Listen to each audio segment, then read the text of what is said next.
तो दोस्तों आज के हमारे YouTube channel social unsung warriors में हम बात करेंगे जतिंद्र नाथ मुखर्जी की।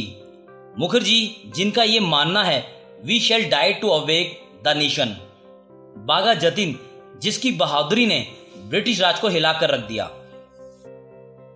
सिलीगुड़ी बंगाल 1907 ये एक भीड़ भाड़ वाला रेलवे प्लेटफॉर्म था।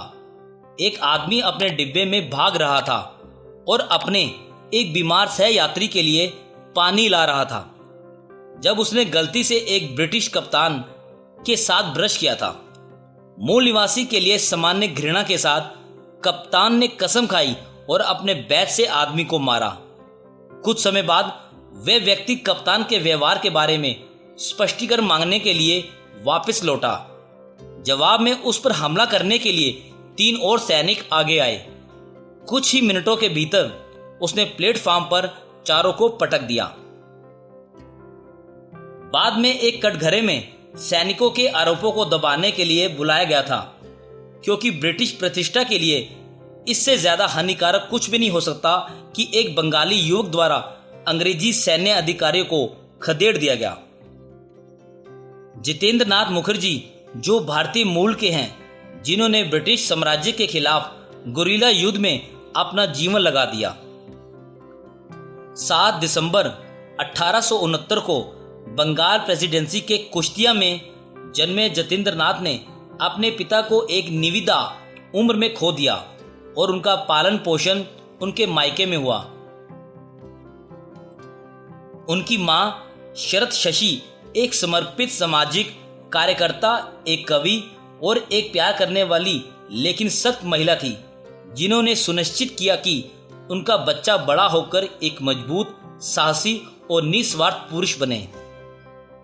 जब वे एक वित्तीय सचिव हेनरी विलर के तहत एक मौलवी के रूप में काम कर रहे थे, तो वे अपनी पत्नी इंदु बाला और उनकी विधवा बड़ी बहन विनोद बाला को भेजने के लिए अपने वेतन का अपर्याप्त रूप से छोटा हिस्सा रखेंगे, जबकि बाकी चुपचाप व्यक्तियों की जरूरत में चले गए। विवेकानंद के एकमात्र धर्म के रूप में देशभक्ति के विचार और पूजा के तरीके में रूप में चरित्र निर्माण ने उन्हें प्रेरित किया। बाद में वे भोलानंद गिरी के शिष्य बन गए, जिन्होंने शिक्षा केंद्र, वृद्धा आश्रम स्थापित करके आध्यात्मिक उत्थान की दिशा में काम किया। नस्लीय हिंसा ने कलकत्ता को अक्सर हिला दिया, क्योंकि अंग्रेजों ने आम भारतीयों के खिलाफ चाबुक का जमकर इस्तेमाल किया। जब भी जतिन इस तरह के दृश्य में उपस्थित होते थे, तो स्थिति को पहले विनम्रता के साथ निपटा जाता था, उसके बाद बल का प्रदर्शन होता था। 1903 में जतिन ने पूरे भारत में सशस्त्र विद्रोह के उद्देश्य से एक गुप्त समाज के आयोजन की अरबिंदो घोष की परियोजना को स्वीकार किया। 1905 में कलकत्ता के लोग प्रिंस ऑफ वेल्स की यात्रा का जश्न मनाते हुए एक भव्य जुलूस में सड़कों पर थे। राजकुमार के कोच के पास भारतीय महिलाओं के साथ एक गाड़ी खड़ी थी। इसकी छत पर कुछ टॉमी यात्रियों के चेहरे पर अपने पैरों को लटकाते हुए बैठे थे। इस पर ध्यान न देने पर जतिन उन्हें चेतावनी देने के लिए आगे बढ़े, लेकिन अश्लील टिप्पणियों के साथ मुलाकात की गई, इसलिए उसने जनता और राजकुमार के सामने अपनी बात रखते हुए प्रत्येक को जमीन पर पटकने के लिए छत पर छलांग लगा दी। कई घटनाओं को एक पैटर्न में फिट किया जा सकता है। औपनिवेशिक अधिकारियों की पसंद के खिलाफ बंद मुट्ठी का बयान। वह अन्याय के लिए उठ खड़ा हुआ, चाहे वह विपक्ष का विरोध करे। विलर ने एक बार उसे पूछा कि वह कितने पुरुषों के साथ अकेले लड़ सकते हैं। जतिन ने जवाब दिया, अगर वह धर्मी है तो मैं एक आदमी के खिलाफ भी नहीं जीत सकता, लेकिन मैं धन्य हूं कि मैं बहुत सारे गलत प्रकारों को लेने में सक्षम हूं। उनके प्रारंभिक जीवन का सबसे पेचीदा किस्सा यही था कि उन्होंने अपने मठ भाग को कैसे कमाया। 1906 में एक रॉयल बंगाल टाइगर कोयता में जतिन के पैतृक गांव के पास घूम रहा था। पुरुषों के करीब आने से परेशान बाघ ने जतिन के चचेरे भाई पर हमला किया। इसके बाद जतिन ने बाघ को जमीन में गाड़ दिया।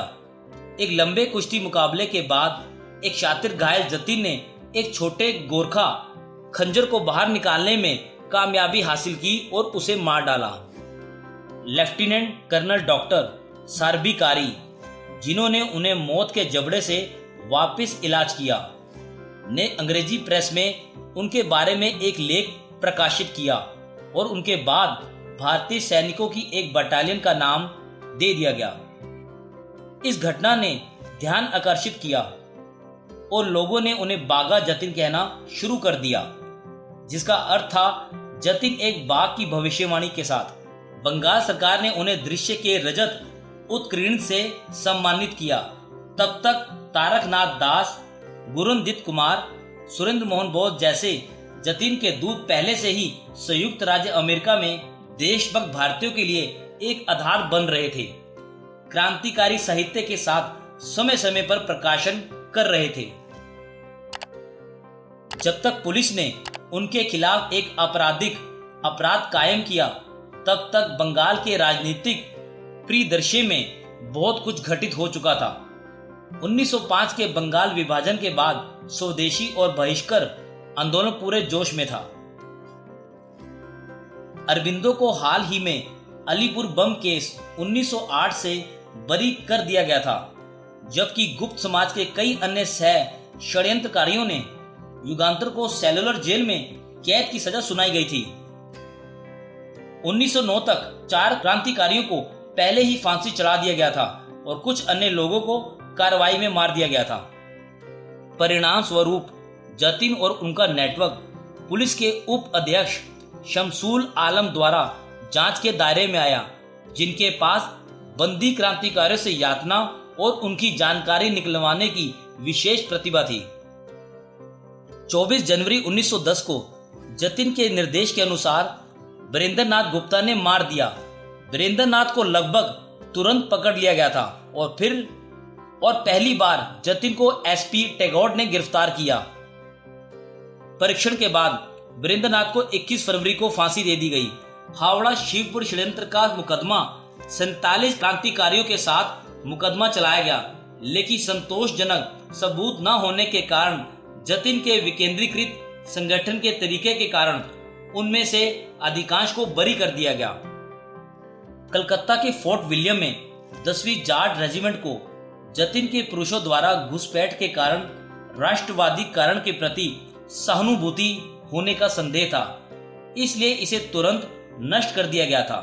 लेकिन महत्वपूर्ण सबूतों की कमी के कारण जतिन को अगले वर्ष जेल से रिहा कर दिया गया। अपनी नौकरी गंवाने के बाद जतिन रेलवे लाइनों के ठेकेदार के रूप में जेनेदाह में अपने पैतृक घर वापस चला गया। काम में घोड़े की पीठ पर लगातार यात्राएं शामिल थी। गुप्त समाजों के पूर्ण गठन के लिए एक आदर्श आवरण।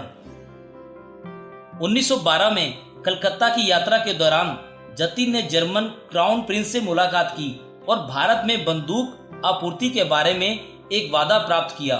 उसी वर्ष दिल्ली दरबार में वायसराय हार्डिंग की हत्या के लगभग सफल प्रयास में शामिल राज बिहारी बोस बंगाल में बाढ़ रहित कार्य के दौरान जतिन के संपर्क में आए। ब्रिटिश शासन को जड़ से उखाड़ने की जतिन की योजना से वो बहुत प्रेरित हुए। 1913 में जतिन के सक्षम नेतृत्व में पूर्वी भारत को छोड़कर वह विद्रोह के लिए सेना की बैरकों को एकीकृत करने के लिए उत्तर में गए। 26 अगस्त 1914 को प्रथम विश्व युद्ध के मद्देनजर हथियारों की एक खेप कलकत्ता बंदूक के डीलर रोडा एंड कंपनी के पास पहुंची। श्रीशा मित्रा, एक क्लर्क जिसे शिपमेंट को मंजूरी देने के लिए सौंपा गया था, एक कार्गो से एक साथी क्रांतिकारी को अलग करते हुए एक उत्तराधिकारी को खींच लिया गया था। गाड़ी चालक द स्टेट्समैन द्वारा कहे जाने वाले इस द ग्रेटेस्ट डिलाइट रोबरी की युगातर को शीर्ष गुटों में बांटे 46,000 गोला बारूद के साथ 50 मोसेर पिस्तौल मिले। 1914 के कोमागाटा मारू शूटिंग की घटना के बाद हिंदू जर्मन षड्यंत्र अनिवार्य रूप से गति में आ गया था। जर्मन सरकार के समर्थन के साथ एक अंतर्राष्ट्रीय समर्थक भारत समिति की स्थापना बर्लिन में हुई। जिसका नेतृत्व वीरेंद्रनाथ चट्टोपाध्याय ने किया, जो भारत में यूएस गदर पार्टी और युगांधर से जुड़ा था। फरवरी 1915 में गदर के साथ रास बिहारी के विद्रोही प्रयास को विफल कर दिया गया, लेकिन फोर्ट विलियम सहित पूर्वी क्षेत्र के प्रभारी जतिन अभी भी जर्मन हथियारों की खेप आने का इंतजार कर रहे थे। चित्तप्रिया रायचौधरी, नरेंद्रनाथ दासगुप्ता, मनोरंजन सेन गुप्ता और ज्योतिष चंद्र पाल नाम के 4 युवा क्रांतिकारियों के साथ जतिन ने वर्तमान समय में उड़ीसा में बालासोर की स्थापना की, जहां 2 जर्मन जहाज एनी लॉर्सन और मावरिक गोला बारूद के साथ आने वाले थे। संचार को बनाए रखने के लिए बालासोर में यूनिवर्सल एम्पोरियम नामक एक दुकान स्थापित की गई, जबकि वे स्थानीय लोगों के साथ मिलकर महुलडिया और तलडिया के पास 2 ठिकानों में चले गए, जिससे उन्हें संकट में मदद मिली। दुर्भाग्य से जानकारी विदेशों जासूसों के माध्यम से लीक हुई थी। ब्रिटिश सरकार ने हस्तक्षेप किया, दोनों जहाजों को कभी भी भारतीय पूर्वी तट पर पहुंचाने से रोक दिया जाए। खंडरों के लिए दुर्घटनाग्रस्त अंतिम योजना की खबर सुनकर जतिन मुस्कुराए और टिप्पणी की, भीतर से बिना से नहीं। उसके बाद जब वरिष्ठ सदस्यों द्वारा भागने और छिपने के लिए कहा गया, तो उन्होंने ये कहते हुए मना कर दिया कि हम राष्ट्र को जगाने के लिए मर जाएंगे। उनके 4 अनुयायियों में से कोई भी अपना पक्ष छोड़ने के लिए सहमत नहीं हुआ। वे शहर की ओर निकल गए। पुलिस अपने पुराने आवासों पर पहुंची और जर्मन डकैतों को सौंपने के लिए वसा पुरस्कारों की घोषणा की। 5 मील तक चले, मैला खेतों को पार करते हुए और उग्र मानसून नदी बूंदी बालम अक्सर संदिग्ध स्थानीय लोगों द्वारा चुनौती दी गई, जो उनके पीछे चलते रहे। पुरस्कारों के लिए लालची 5 को धमकाना पड़ा और कभी कभी अपनी पिस्तौल से फायर करने के लिए तब तक भागना पड़ा जब तक कि वे आखिरकार उन्हें ढूंढ नहीं लेते थे। लड़ने के लिए एक प्राकृतिक खाई। 9 सितंबर 1915 को बालासोर के चशखंडे में एक अकेले खेत में 5 लोगों ने अपना अंतिम युद्ध मैदान बनाया। वे राइटेड, अलग किए जाने योग्य लकड़ी के कंधे शायरों के साथ अपने एक प्रकार की पिस्तौल, उन्हें लंबी दूरी की राइफलें और खाई में हिट की तरह स्थापित करने के लिए सशस्त्र पुलिस के लिए इंतजार कर। खाई के तकनीकी फायदे के कारण पुलिस ने चोटों पर चढ़ना शुरू कर दिया, जो ये सोचकर टीले पर चढ़ गए कि विरोधियों के पास केवल रिवॉल्वर थे। पुलिस बटालियन के लगभग 1 घंटे के प्रयासों के बाद एक गोली चित्तप्रिया के सीने में जा लगी। दाहिने हाथ में चोट लगी, फिर भी बाईं ओर से फायरिंग की। जतिन ने उसे अपनी गोद में खींच लिया। चित्तप्रिया बड़ी बालम की लड़ाई के पहले शहीद हो गए। गोला बारूद बाहर जा रहा था। ज्योतिष घायल हो गया था और जतिन के पेट में गोली लग गई थी। उसने अपने शिष्यों को आत्मसमर्पण करने का आदेश दिया और कहा, तुम रहो और हमारे भाइयों को बताओ हम डकैत नहीं थे। जतिन को बालासोर सरकारी अस्पताल ले जाया गया, जहां अगले दिन 35 वर्ष की आयु में उन्होंने अंतिम सांस ली। मृत्यु से पहले उन्होंने कार्यों के लिए पूरी जिम्मेदारी लेते हुए एक बयान दिया और अपने निर्दोष अनुयायियों के प्रति उचित व्यवहार करने के लिए कहा। उस समय 23 और 16 साल के नरेंद्रनाथ और मनोरंजन को 2 महीने बाद मौत की सजा सुनाई गई थी। उन्होंने अपने उद्देश्य की घोषणा करते हुए और अपने नेता के अंतिम अनुरोध को पूरा करते हुए फांसी से एक भाषण दिया। 1924 में कारावास में मरने से पहले ज्योतिष ने चारकोल के टुकड़ों के साथ सेल की दीवारों पर अपनी कहानी लिखी। तो दोस्तों, आज के हमारे YouTube channel social unsung warriors में आपने जतिंद्र नाथ मुखर्जी के बारे में जाना। तो दोस्तों, आज का हमारा वीडियो आपको कैसा लगा? अगर आपको अच्छा लगा हो तो इसे लाइक करें, कमेंट्स करें और कमेंट्स में अपने व्यूज जरूर बताएं और अपने सभी दोस्तों के साथ इस वीडियो को शेयर करें और प्लीज हमारे चैनल को सब्सक्राइब करना ना भूलें और हाँ, नीचे दिए गए बेल आइकन को दबाना ना भूलें। धन्यवाद।